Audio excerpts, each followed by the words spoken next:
Hey guys, and welcome to another episode of Parlay Revival. We have quite a crazy one for you this week as we sail from Simeulue to Sumatra in Indonesia and find that we've sailed straight towards a cyclone which had formed in the Malacca Straits called Cyclone Senyar. We experienced some of the worst weather we've been out in for a very long time. I'd be lying if I said I wasn't a little bit scared right now. And more rain than we've possibly ever seen in our lives. We later learnt that 400 people ended up dying in Indonesia alone from this storm as we try to make our way to the top of Sumatra to clear out of the country. So I'm Colin, and this is the crew of Parlay Revival. From hurricane damaged to broken bulkheads and getting struck by lightning not once but twice, to being the strongest and fastest Lagoon 450 on the planet. We've already sailed 40,000 miles to get here, and nothing is going to stop us from circumnavigating the globe. So subscribe to follow our journey around this beautiful planet. 20 years from now, you'll be more disappointed by the things you didn't do than by the things you did. So what are you waiting for?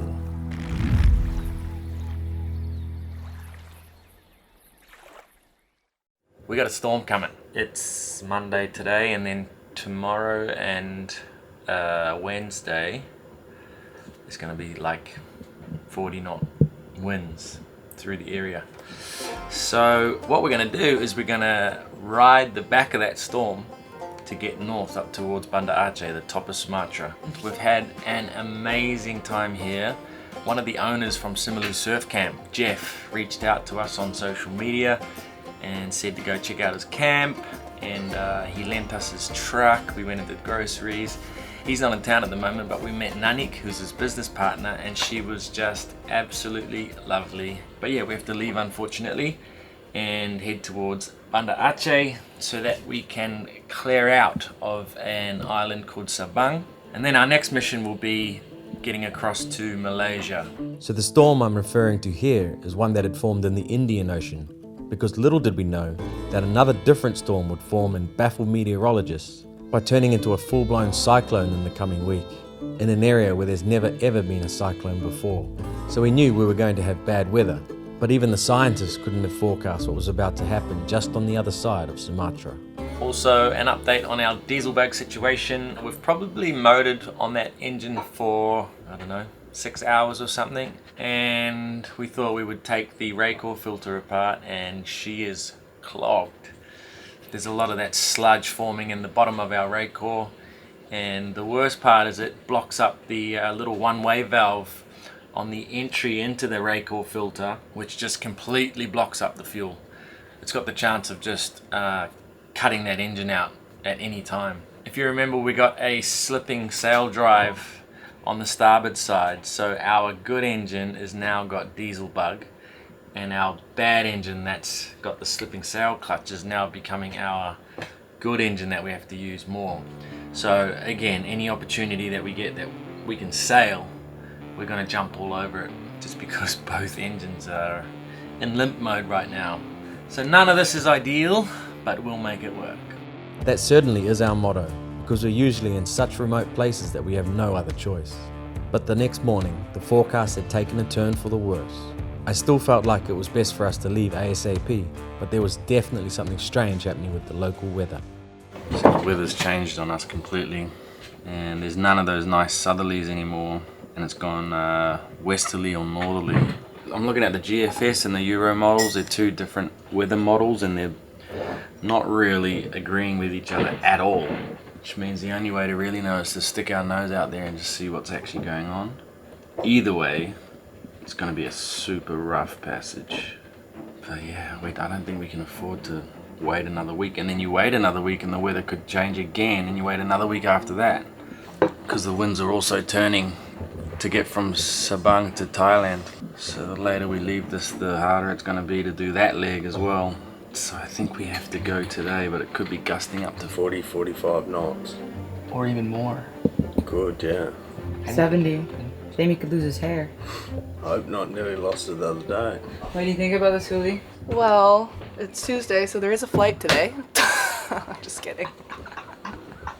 I guess we'll just see what happens. I'm not really thinking too much about it until we get Yeah. Batten down the hatches, folks. It's going to be bumpy. We're taking off the engine off the big dinghy, put the little dinghy on the bow, but we won't cover the tramp so the water can come through. All the surfboards off the net, and yeah, we just go for it. We'll see. We've been out in plenty of storms in the last 8 years, but beating into the wind is a totally different ballgame than going with it, and something I try to avoid at all costs. But unfortunately, we had no other options. We were well and truly into low season here, and we had to get a move on before the weather made it even harder to sail north. Haven't been really nervous about a passage in a while, but in Indo it says 20. It could be 30, and it's saying 30, so that could be 40. If it gets too hectic, we're just going to bear away and head straight toward the harbour that we can find shelter in. We're in this beautiful channel coming around the bottom of Simeulue. It's dead flat. Wind's starting to pick up, but just enjoying this flat ocean because it is not going to last for long. It's like the chocolate river. You know, chocolate river. I don't think we're going to put the surround down, because if we do get 40 knots, might just rip them straight out. But then again, we might put them down. Haven't decided yet. Sort of taking this minute by minute at the moment. By the way, this river's meant to be infested with crocodiles, so we're keeping an eye out for them as well. But only little ones apparently. What you have to do? Meal prep. Just in case. So it's what, 10 in the morning? And we're already cooking dinner. Yeah, and tomorrow's breakfast. The dinner bag! Beautiful! It's funny, I feel like a lot of people, when they go on long passages, they meal prep, because maybe it's for only 2 or 3 people, but it's really difficult to meal prep for 6 to 8 crew with so limited freezer space. So we're getting it all done this morning. I feel like this is the most prepared we've been for a passage. 24 hours of straight hell. So as we slowly pushed out into the Indian Ocean and were no longer protected by the island of Simeulue, the sea state slowly started to get worse and worse. This of course was expected, because no matter which one of the weather models I looked at, it was bad news all round. But as we always try to do, we were preparing for the worst case scenario, and even Lindo had battened down the hatches as the seas continued to build into the 2.5 meter range. Remember that the cyclone hadn't formed yet, but we definitely knew it was going to be a bumpy ride. Our only saving grace for now was that even though the wind was almost 30 knots, it was more on the beam than right on the nose. But I wasn't expecting to have that luxury for very long. And those of you who have ever tried to capture the power of the ocean on camera, you'll know that it's pretty much impossible for your footage to do it justice. But this next shot that Britt managed to get of a breaking wave hitting the side of the boat might be one of the best wave shots we've ever captured. Holy! You can literally see the force that it hits us with, that had us hanging on for dear life up on the flybridge. The boat genuinely got thrown completely sideways, which gave us all one heck of a fright. What the was that? This is not okay. The rice cooker is not okay. The omelet's okay. Good thing you tied the pan. I think it's safe to say this is the craziest seas I've ever experienced on Parlay. The boat is corkscrewing out of control. Waves are smashing over the beam of the boat. I'd be lying if I said I wasn't a little bit scared right now, because I am. The farther we get out from land, the trough of the waves are so deep and they're just throwing the boat. This is wild. Shortly after that, we were hit by a massive squall with some of the heaviest rain I've ever experienced. I decided to hand steer and go with the wind and the waves, as I thought it wouldn't be long until we were out the other side. But even after an hour, we were still trapped inside this massive storm. My arms eventually felt like they were going to fall off, so we decided to go to 3 reefs instead of 2 to take some load off, which is all the reefs we had, and we also reefed the headsail. We were getting pushed way more east than I would have liked, but the boat definitely felt a lot more comfortable with less sail up, as the seas had built to around 3 meters. We had started surfing down the waves, and the most boat speed I saw was 15 knots at one point, only 2 knots less than our record on Parlay sailing up the coast of New Zealand. To say it was exciting sailing is an understatement, but I never once felt like the boat couldn't handle it, or that we were in actual danger, but I was definitely on the edge of my seat. It's pretty wild out here. I had to hand steer earlier just because the autopilot wasn't keeping us straight. We were surfing down the waves and almost going a little side on at the bottom, so it's a horrible feeling, that. So I just hand steered, haven't done it for a while. But yeah, now we are back on track with 3 reefs in the main. The old girl's actually handling it pretty well. I thought it would be worse than this. We're in 30 knots, 60 degrees to the apparent wind. We're bashing into it for sure, but it's better than I thought it would be. It's quite reassuring to know that she can handle 30 knots at 60 degrees if we ever had to do this again, which we're probably going to have to do it all the way to Malaysia. But I'm actually quite impressed. Must be those sugar scoops we added onto the back of the boat. So this is exactly what I was expecting, except for the wind angle. It's meant to be more from the west, and we were meant to be able to sail sort of to the north. But the wind angle's from the northwest, which is pushing us northeast. So we're going to end up who knows where, somewhere on Sumatra here. And I've got one option for a place to possibly anchor, but it's going to be 3-meter seas out here going straight into Sumatra. So we're just hoping that the wind shifts a little bit and we can get a bit more north, because there's a much nicer anchorage up there. We eventually made it to the mainland, and I was pleasantly surprised to find that the bay that I wasn't sure would be protected in these conditions was like a lake. Well, a very dirty lake at that. But we all finally hung up our wet weather gear, topped up the batteries after getting 0 sun for the last few days, and there was a general feeling of relief on board after one of the toughest sails that we've had to do in a very long time. We hadn't watched the news, so I was unaware that the storm on the other coast was on the brink of turning into a full-blown cyclone coming straight towards us, which they had previously given a 1 in a million chance of ever happening. Okay, we have arrived. That was a really, really tough passage, and the forecast was wrong, which put us in a completely different spot on Sumatra. But we bashed our way up the top here, and we're in a place which I don't know the name of.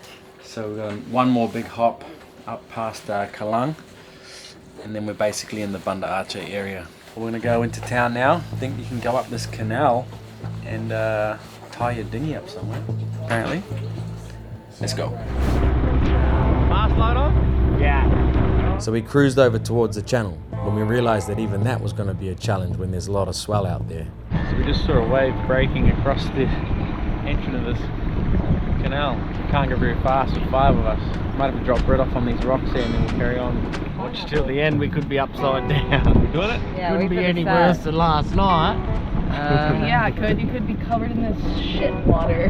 Hey, good find. And there's another one. These are expensive. So we managed to sneak into the canal nicely between sets of waves, and the river was flowing quite strongly after all of that rain we had just had been sailing in. The canal was lined with hundreds of fishing boats, and they must communicate well between each other, because you wouldn't want to come head to head here with nowhere to spin around. Oh, flying. The neutral. We're cruising. It just carries on all the way up there. We just came all the way up from here. Hundreds and hundreds of fishing boats. You can smell it. It's pungent. We'd only walked a few steps before we had to stop for Chris to get a chocolate-covered corn dog. So bizarre. But when we realised a cyclone was forming and heading for Sumatra, we got busy provisioning for an early departure. It's such a different culture here in remote Indonesia to what we're used to, and the beef is displayed on the street with not a single part of the animal going to waste, which is actually a good thing, I guess, if you're a meat eater anyway. They just do things differently around here, even how they buy their chicken. Yeah, that was pretty graphic. Needed some groceries, so we did some shopping, but was struggling to find some chicken. And the only way we could get some was to pick a live one. And they cleaned it right there for us. But that's the reality of where your chicken comes from. I think it's important to think about this every now and then if you do eat meat. Apologies to those who don't eat meat, but yeah, each to their own. We choose to eat chicken in particular. And hey! Come here. You don't have to really think about that stuff when you buy it off the shelf in the supermarket in a nice little plastic wrapper. But this is the reality of it. But yeah, it's Thanksgiving today. and that's why we went to some trouble to try and get a chicken. No turkey around here, and we're going to eat it today. So you'd argue that this is as fresh as it gets. Bye-bye. We're getting waved goodbye by all the fishermen, all the local fishermen. Let's go before one of them tries to marry Juliana. Too late. Get a couple of husbands. Yeah. How good is this boat? This is my favorite boat. It looks like a cartoon. What a cultural experience this is, coming to places like this. All of these fishing boats going out there day in, day out, making a living. Just a whole different world. We're doing about 10 knots right now, by the way, and idle. By the way, everyone in that town was so friendly. Oh boy. Quite, I think we're going a little too fast. This is some chocolate milkshake looking water right here. Oh dear. You're gonna keep your mouths closed. I think everyone was quite excited to see some. Oh, where's the wave? Oh shit. Everyone seemed genuinely excited to see some foreigners in town. We didn't want to leave with our port engine completely out of action, so Jamie jumped in to clean out the rake-off filter. So guys, we're back to the diesel bug. In that passage we just had, it was really rough weather, so we're guessing the tanks got pretty slushed up. Port engine stopped again, so this time we're going to clean it, and then we're just going to run off our spare 20 litres that is in the engine room, and then we'll just transfer fuel into that 20 litres. Jamie dropped the bad fuel out of the rake-off Shit in it. and replaced the filter. Then, as he mentioned, we would go back to running it out of a clean jerry can from now on, because the diesel bug had just got too bad. Okay guys, so I've run the return and I've run the feed into our jerry can, and let's see if she starts. Parlay's screaming for Malaysia for a bit of TLC. I know some of you who have just tuned in are wondering why we don't run a hose from the good diesel tank to this motor. Well, that requires 50 feet of fuel hose, which we haven't been able to find yet. But don't forget that return line like we did. Okay, we have a lot going on at the moment. In the Malacca Straits, which is we're on Sumatra, and just on the other side of Sumatra, there has been a cyclone which has formed, which is the first ever in recorded history of a cyclone forming there. It is super rare because it's such a small stretch of water between Sumatra and Malaysia, and normally it's too close to the equator for a cyclone or a tropical storm to form, but one has, and it's coming directly towards us. We're on the other side of Sumatra, so no one really knows what it's going to do because this has never happened before, but it's a proper named cyclone, and that kind of explains the amount of rain and horrible weather that we've had for the last few days. You saw us just get the shit kicked out of us trying to get here, and it basically hasn't stopped raining ever since, and it's just felt like it's just horrible at the moment. So we've got a little bit of a weather window now to go further north. We're going to try chew off about 65 miles and just get further towards the top of Sumatra, away from one of the possible paths of this storm. On top of that, just this morning there was an earthquake at the top of Simeulue, which is where we just were. It wasn't huge, it was a 6.3 magnitude, but there's just a lot of crazy shit happening with the weather around here at the moment, and I think everyone on board is just eager to just get out of here. But anyway, we're gonna have our Thanksgiving dinner and then get moving, but we're on a very, very close watch of this weather to see what's going to happen. There's already torrential rain and flooding and stuff happening just on the other side of Sumatra. It kind of made landfall in Medan, which is just over there, and yeah, so we're on pretty high alert. But in reality, and if you're wondering why I'm so calm, the cyclone had already lost a lot of its wind speed, but it was delivering an unmanageable amount of rainfall on the other side of the island. We were hearing of a few lives being lost, but we had no idea the magnitude of what was about to go down over there as the rain continued to flood the area. But the rarity of this cyclone did mean that all characteristics of a usual storm were out the window, so we were just going to motor further north as an extra precaution. But there was just enough time for a Thanksgiving dinner before we headed offshore again. What's the plan? We're gonna put the freshly killed chicken on the barbecue with all the veggies, mashed potatoes, and apple crumble for dessert with ice cream. Hopefully everything's ready before we go. Thanksgiving barbecue. Friendsgiving. So for all of us non-Americans, what do people normally do for Thanksgiving? I guess everyone has their own traditions, but it usually involves a turkey and a large gathering of friends and family eating and drinking until they pass out. Bye-bye, bird. See you in an hour. Spanking the turkey. Where's the bird? Slapping the bird. Oh! Yeah, it's really nice. It's always good to have family around for the holidays. That Well, guys. gravy's not making anyone's grandma's recipe proud. We're on. We're grateful for friends and family. Just grateful to be alive. I'm grateful for this day that we get to spend all together. I'm grateful that all of these natural disasters or natural events that are happening aren't affecting us too much here. Just on the other side of the mountains that we're looking at, people are like in terror and horror, like losing family members and watching houses get destroyed, and that's really heavy. So getting to sit here and enjoy this country with our family and our friends is not to be taken for granted, because not everyone is sitting down and having a meal and listening to music right now. It's a really scary time over here, so. As the hours progressed, we learned that Cyclone Senyar had caused absolute devastation up the coast of Sumatra, with around 450 people losing their lives to floods and landslides in Indonesia alone.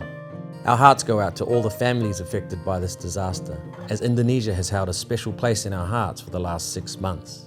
This is yet another eye-opening reminder of the unpredictability of Mother Nature and the catastrophic impact this can have on local communities. I hope you all feel a little extra thankful watching this episode, as many people were not as lucky on that fateful day.